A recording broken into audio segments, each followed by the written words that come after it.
You are Locked On Bulls Postcast, part of Locked On Sports Chicago on the Locked On Podcast Network. Your team every day. Welcome into the Locked On Bulls Postcast here on the Locked On Sports Chicago YouTube channel. My name's Joe George. You find me on Twitter at JoeGeorge92. The Chicago Bulls moved to 8-12 on the season after another loss, and this one to the Orlando Magic, 133-119. Today's episode is brought to you by Robinhood Gold. Robinhood Gold provides the privileges of a high net worth for any net worth. These generous benefits are now available for only $5 a month. New gold standard is here with Robinhood Gold. Sign up at robinhood.com/gold. So tough one for the Bulls tonight. Not a lot of great effort, I would say, from this team. Didn't like the coaching decisions that we were seeing. Didn't like the, goes back to the offseason, the front office decisions that were made to put the Bulls in positions of games like this tonight. We'll talk about that here in the first segment. We'll talk about the Magic hot start, how the Bulls have just become the absolute get-right team of the NBA, win or lose, and some really ugly moments in this game. There are going to be a couple positive takeaways, I think, from this game. Obviously, going to be focused around the return of Lonzo Ball, just 15 minutes of action, but he was really good in tonight's game. But let's just get into the comments right away. We're going to try to make these as interactive as humanly possible, and this will have to do with the start of the show anyways. Skylar coming in right off the top with the bang, the three. I'm waving the white flag. Time to focus on the draft. Trade Zach, Vooch, and blow it up. As a fan of this team, I cannot watch a team that acts like they don't care and the Bulls don't want it. Zach follows that up with pathetic effort tonight by the starters. Look, it is a long season potentially in front of us. Win or lose, we're here for you to vent about the Bulls, this front office, this team itself after every single Bulls, Bears, Cubs, and Notre Dame game here on the Locked On Sports Chicago YouTube channel. Hit that subscribe button. So let's talk about tonight's game. The Bulls players didn't play great, obviously. I know they came to the league, fifth in the NBA in three-point shooting. They're terrible, right around 33%. Kind of checked out there getting ready for the show as garbage time is wrapping up and THT is just putting up buckets to make sure he gets his stats there in the fourth quarter. But they couldn't shoot the ball very well tonight. And tonight is a game in which I look at the front office, you look at AK, you look at Billy Donovan, the head coach of this team, and you say, this is a night where this is on you. The players are what they are, but the front office and the coaching staff have made certain decisions that are just going to lead to nights like this for the Chicago Bulls. Let's start with the very beginning of the game. So we get the news that Jalen Smith is out of tonight's game, and eventually in this game they lose Dalen Terry as well, which is tough. That's two high-energy guys, two guys that can make buckets for you off your bench. It's just going to be harder to win games when you're without Terry and Smith. Not that they're like the best players on the court, but look at Jalen Smith, and specifically against a team like the Orlando Magic. They're huge. Even if you had a couple other bigs on this team, they're a mismatch nightmare for most teams in the NBA. But tonight it's evident that when Vooch has to check out in the first quarter, he plays 9 minutes of the first. He has to come back in early in the second just because Jalen Smith is out and the Bulls have no one else. Like, they have no one else to come in and just be a large presence in the paint on defense, trying to get rebounds. That's what's frustrating about the team as a whole, is I just don't like the roster construction coming into the season. Like, even though there's been fun moments and I've been trying to be as positive as I can be, tonight's a night where it's so clear that the roster construction of this team just doesn't really make sense. You've got all these guards, whether they're in your starting lineup or all the guys coming off the bench, and you just kind of ignored the power forward and center position. And without Patrick Williams, who hasn't been great defensively and on the boards this season for the Bulls when he was out there, and he's out for the foreseeable future, it feels like, and you lose Jalen Smith in this game, like for this game, and maybe, hopefully he's back Friday night if the Bulls are going to try to advance to the quarterfinals of the NBA Cup, if people care about that. I'm starting to slowly get bought back in, or buy in for the first time a little bit with the Cup. It's kind of fun, except for the courts. They're ugly.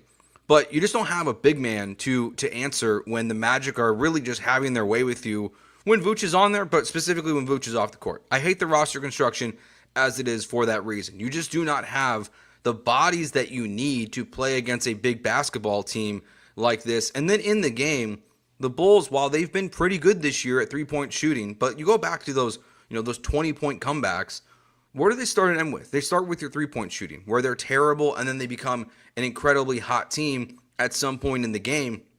Well, tonight they're just shooting 33% from the three-point line. Zach LaVine, for whatever reason, isn't taking shots in this game. He's playing a great point guard role. Almost felt like a showcase for a team like the Orlando Magic of like, hey, I can pass. I can pass it to Paolo Banchero and Jalen Suggs, who I thought he was going to be great coming out of Gonzaga. Nice to see him finally coming into his own a little bit. But like that felt like a tryout game for Zach LaVine to show that he's a good teammate out there, but not shooting the basketball. But the rest of the team can't shoot to save their life in this game. And Billy Donovan, he keeps calling these timeouts when they're, when they're giving up these easy buckets on defense. But where's the messaging of just like, guys, stop? They had 50 points in the paint in this one, I believe, is what the final ended up with for the Bulls. So they can attack in the paint, but just do it more. You're not making threes. It is not a hard concept. But the Bulls are just, they are set in their ways tonight. And yeah, they ended up with points in the paint. 58 points on the night in the paint. So like, they're set in their ways with the way that they're going to play basketball, and they're not going to change. And that to me is poor ideology of just what your basketball team can be. Like they can shoot when Zach LaVine and Kobe White are going off and Vooch is going off, but around those guys, like we know they don't have great three-point shooters. We know that Ayo is really struggling from the three-point line this year. We know that Modest Buzelis has been, streaky at best, you could say, from the three-point line. Really, that's probably even too nice of a way to say for him, but he's a rookie, so I don't want to beat up on a 19-year-old kid too much. But they can't hit threes consistently. And in a game like this, where the Magic are coming in hot and they're scoring, I get the philosophy of trying to get up shots, but when you're not seeing them go in, just where's the change? Where's the, hey guys, just keep going to the paint? Because we'll get to it in the third segment. But one of the positives of this game is definitely Ayo. Ayo, 21 points on the night. He starts off the game very aggressively. He does hit a three in the first quarter, but you look what he's doing, and he's just attacking the paint constantly. And even though the Magic are so much bigger than you, like, yes, these things kind of contradict each other at the start of the show. I understand that. If you don't have a big man, the Magic are huge, and I'm asking them to attack the paint. Find the mid-range. Like, find Zach LaVine in the mid-range. Find, Vooch in the mid-range. Find these guys that, Kobe White. I would love to see what Kobe White would look like if he would take some mid-range jumpers once in a while. Like, attack the paint, step back from the mid-range, give me a little Kobe action in there, and just, that's ironic. That was not intentional. But, like, just see what you can do in trying to make the game just, like, come to you a little bit more. And as maybe you get hot in the mid-range, maybe your three-point shots start to go in as well. So it's just, this is what the problem was going to the year. It was clear when they started this style, this up and down pace, is that they don't have the weapons on offense to fight with a team like the Orlando Magic, who are going to match you in pace because of your style. And when they're making all their buckets and the Bulls are not, they're just falling behind so quick and so fast. I mean, they're down 38-25 at the end of the first quarter.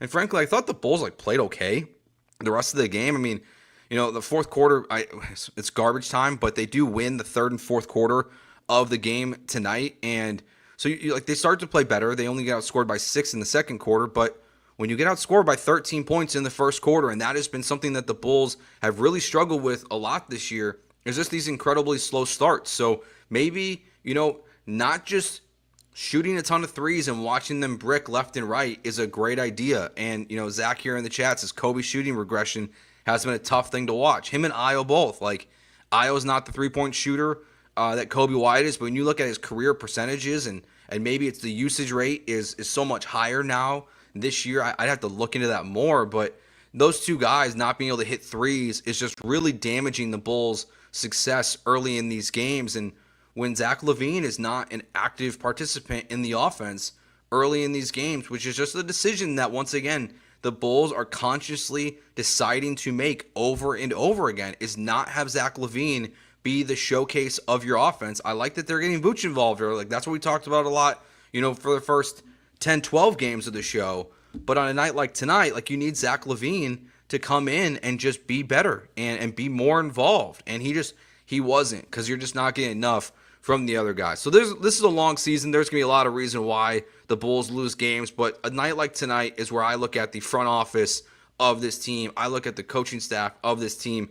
and be like, you guys are just putting these players in a position that they don't belong in, that they shouldn't be in, and you didn't bring enough help in the offseason and address clear issues of just having backups, having guys that when you have an injury, you're not totally depleted, in the front court, and you just don't have guys that can replace Jalen Smith. Like, no offense to Jalen Smith, that's not a hard guy to replace defensively, and you got these small, tiny little dudes guarding these massive Magic players. It's not going to work. So let's talk about the Magic hot start, how the Bulls have just suddenly become a get-right team for the NBA. Another, night where a team gets their season high in point totals is against the Chicago Bulls. So we'll talk about that. We'll talk about some of the really ugly moments of this game. Going to be kind of beating up on Kobe White here again, I feel like, in this one, and the ever of throwing hands, Josh Giddey. I think we saw that 5 times. Not a real stat, but might have to start keeping track of it because he kept throwing his hands up in frustration in this game. So we'll do that next. My name is Joe George. It is the Locked On Sports Chicago YouTube channel. Find that subscribe button, hit it there, and wherever you get your audio podcasts, as well as Spotify, Apple. You can find the audio available. Also with just the daily Locked On Bulls show. They do great content. I really enjoy what he's putting out right now. So I definitely recommend finding Locked On Bulls on YouTube and on audio form as well. So let's talk about those ugly moments in the Magic hot start next here on the Locked On Bulls postcast on the Locked On Sports Chicago YouTube channel. With Robinhood Gold, you don't need a silver spoon to eat up the financial favors of the 1%. Robinhood Gold allows others to get the rates and perks usually reserved for the high society. Now, the resourceful individual with Robinhood Gold can earn the very liberal rate of 4.25% APY on uninvested cash and be rewarded with a handsome 3% retirement boost on an IRA account contributions. Robinhood Gold provides the privileges of a high net worth for any net worth. These generous benefits are now available for only $5 a month. The new gold standard is here with Robinhood Gold. Sign up at Robinhood.com/gold. Terms apply for product-specific disclosures. Visit Robinhood.com/gold. Investing involves risk. Rate may change. Gold membership is offered by Robinhood LLC. Get ready to tackle the NFL action with FanDuel, America's #1 sports book, because right now, new customers can bet $5 and get $150 in bonus bets if you win. The FanDuel Sportsbook app gives you everything you need to place live bets on the NFL all in one place. So when you get a hunch in the middle of the game, you can check out the latest stats, view live play-by-play, and so much more on the same page where you place your bets. I've been telling you guys for a while that this is a leg up that FanDuel is giving you that a lot of other betting sites do not, or sports books do not give you, to be able to have everything at your fingertips, to make an informed bet on the same page where you place your bets. It just streamlines the whole entire process for you. So just visit FanDuel.com today to join. You'll get started with $150 in bonus bets if you win your first $5 bet. That's $150 that FanDuel is giving you for just placing, and winning your first $5 bet. So make a smart bet. That's FanDuel.com. Never waste a hunch and make every moment more with FanDuel, official sportsbook partner of the NFL. So the Bulls once again became a team tonight where the Orlando Magic set a season-high point total against them. They ended up with 133 points, had not scored that the entire year. It starts off right away. The Magic are up 38-25. I think it was, the Wagner brothers are confusing. I think it was Franz Wagner here, has the first, 5 points for the Magic tonight. So he gets going. He ends up with 6 of the first 12 for them. Now, Io and, Nikola Vucevic, they started this game off pretty strong.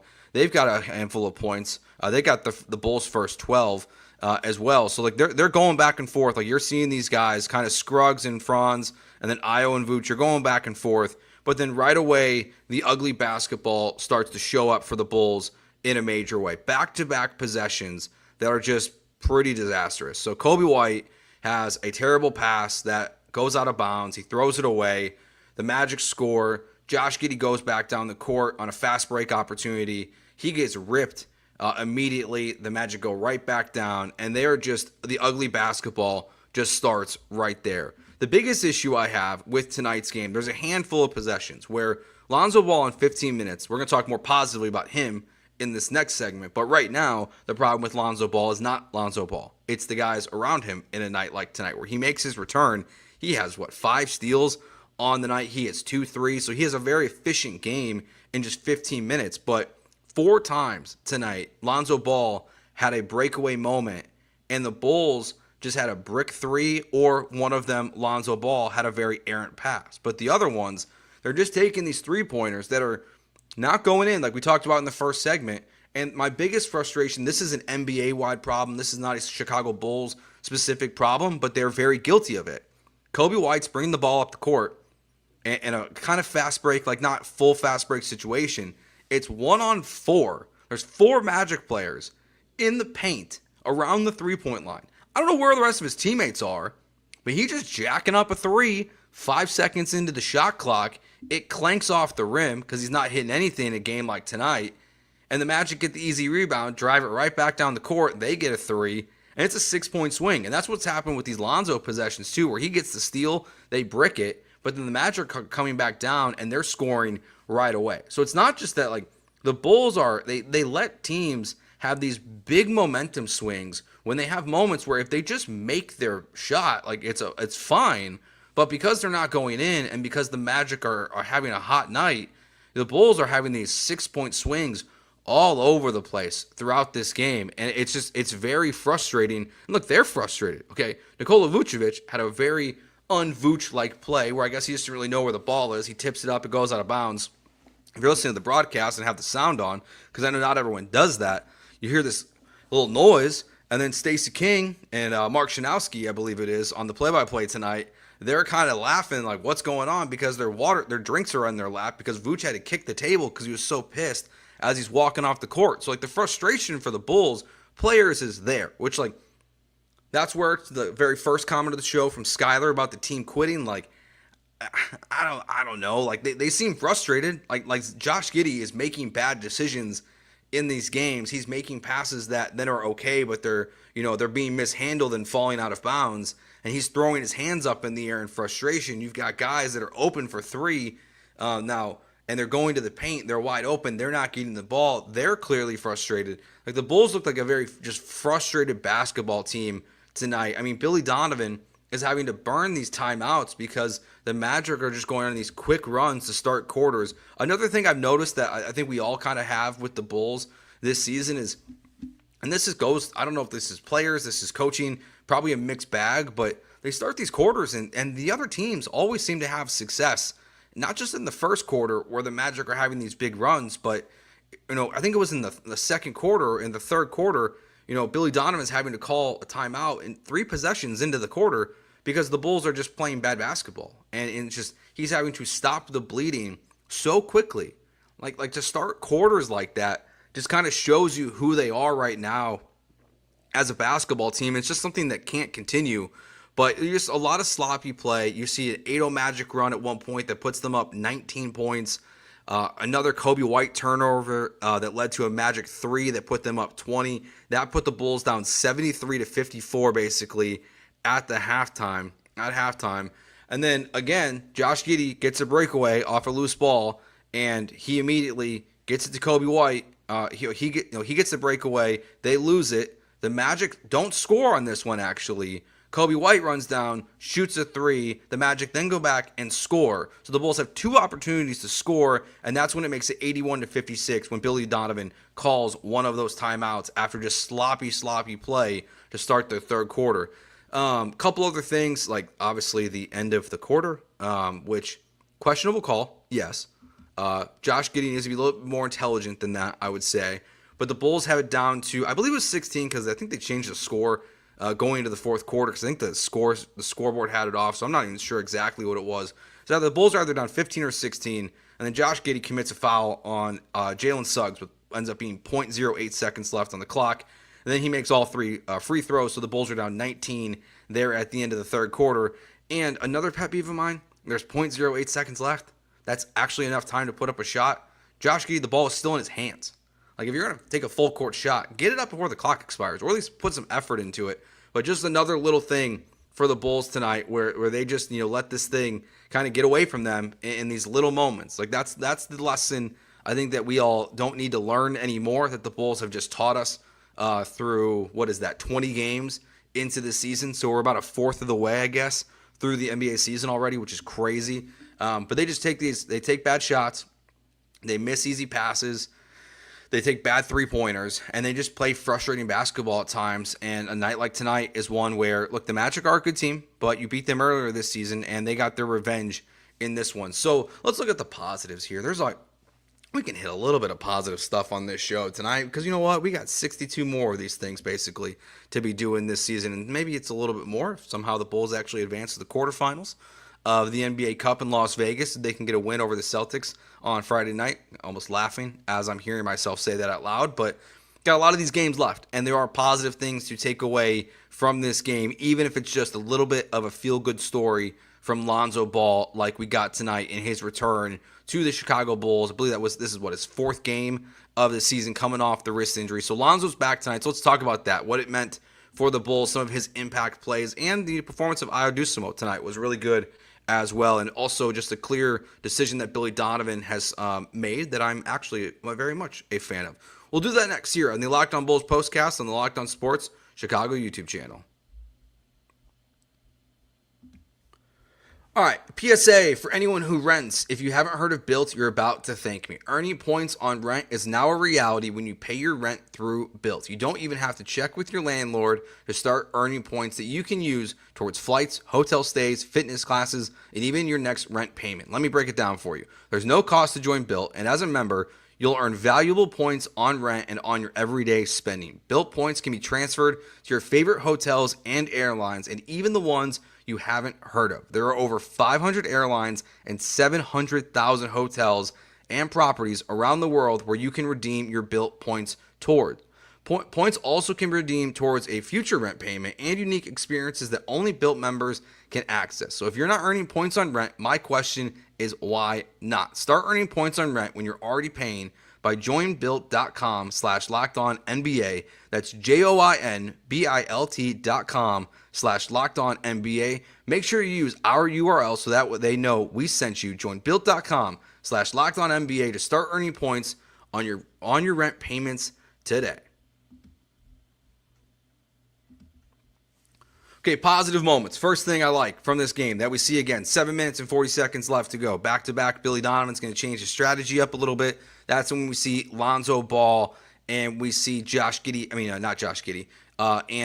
Modest Buzelis check into the game for the first time. So the exact same thing as last night, except instead of Dalen Terry, it's Lonzo Ball checking into the game. So we know that that was their plan on back-to-backs. Now I'm curious what Friday is going to look like. Just kind of telling of where the Bulls are starting to lean with Modest Buzelis. How much faith do they have in this young kid? And he really is, again, maybe the most important piece of the Bulls right now, just to continue to watch his development, right? Like we're all Bears fans here for some reason. He's not Caleb Williams.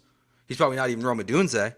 But like he's the next guy. Like he's the next guy that they need to work on building him so that when eventually they can try to find a star player, as they most likely blow it up at the trade deadline this year, that Modest Buzelis can continue to develop into a really solid basketball player. So that's a positive for me, just to continue to see that decision-making process by Billy Donovan, and I hope it continues on Friday night. Dalen Terry, we'll see how bad this ankle injury is. Hopefully it's not too bad. I mean, he didn't look like he was in the most pain in the world when he went down and started, retying his shoes there pretty quickly. We'll see what his availability will be like on Friday when they take on the Boston Celtics. But here's the other stuff that's positive. Now let's talk about Lonzo Ball. So Lonzo Ball comes back. We know he's on a 15-ish minute restriction. He ends up exactly at 15 minutes.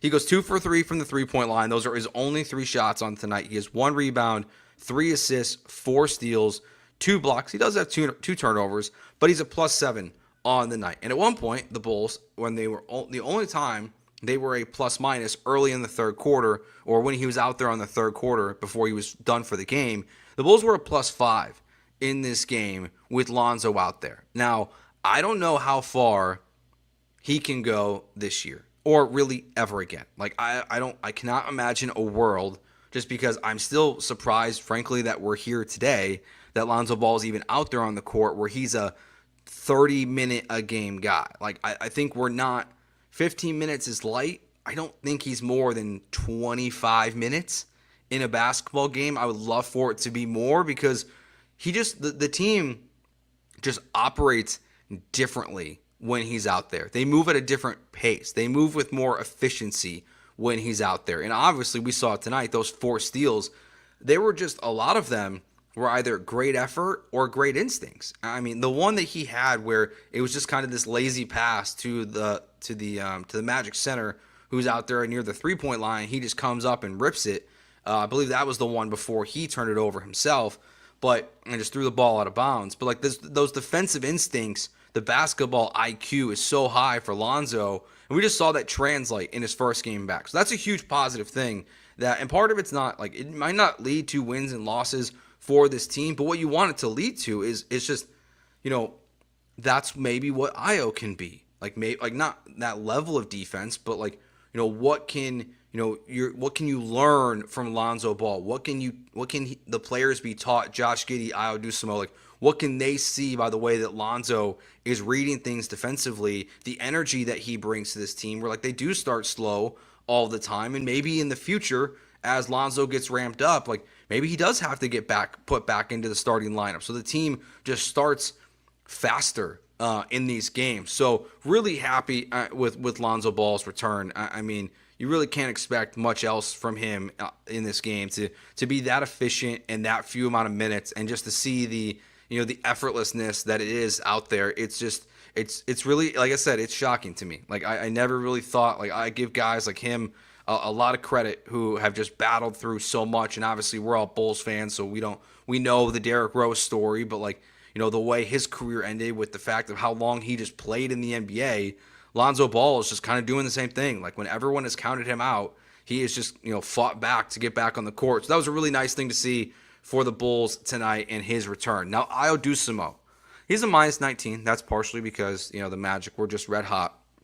He was 1 for 3 from the 3-point line. I like the amount of shots there, but he's 10 for 12 from the field. So he has 21 points on the night, and he was just aggressive going to the paint right away in this game. He is just going at the Orlando Magic when they are, because even though he's smaller, like he's just got that also like basketball kind of IQ where he just knows how to use his body in a very good way to get the ball up and in and around these big guys in the front court. And it's almost like I just want more. Like that's some of the positives for tonight with Lonzo and Io. I just want more of. Like I want Io to stop shooting 3-pointers because they're not going in this season, and just continually to be aggressive attacking the paint, because you would think eventually what that's going to lead to you is open guys at the 3-point line when defenses start to collapse. And when you have Zach LaVine and maybe Lonzo Ball out there, and you have Vooch that can do these things as well, who can shoot the 3 ball, like that's just going to open up the offense for the Bulls a little bit. So between Io and Lonzo, and the way they use Modest Buzelis, like that is a good thing out of tonight's loss when there's really not much to take from. And whatever's going on with Zach LaVine in this game, it is a strange one, that's for sure. To only take, I think he ended up officially with 9 shots in this game. So he goes 3 for 9. He's 1 for 5 from the 3-point line. So he's part of them being 16 for 42 as a team. But he only has 1 free throw in this game. He has 8 points, but he had 10 assists. So I don't know, like I made that joke earlier, like maybe this is a showcase game to show that he can be a good teammate in an organization, that he's a willing passer. I don't need you to be a willing passer, Zach LaVine. Like as long as you're a Chicago Bull, be selfish, please. Like when these teams are getting down, be selfish. Be Zach LaVine. Whoever's telling him to not be Zach LaVine, like I need to hear more of Stacey King take the Be Like Mike song and singing it like Be Like Zach. One of my favorite things that Stacey King does. Makes me laugh every single time. It never gets old. It doesn't matter if he's doing it with LaVine or Io or Kobe White, whoever it is. Never gets old when Stacey King does that. But why so unaggressive tonight is a strange thing from LaVine when this team is going down quick. And he did do a really great job of getting the ball to his teammates for these guys who cannot create their own shots.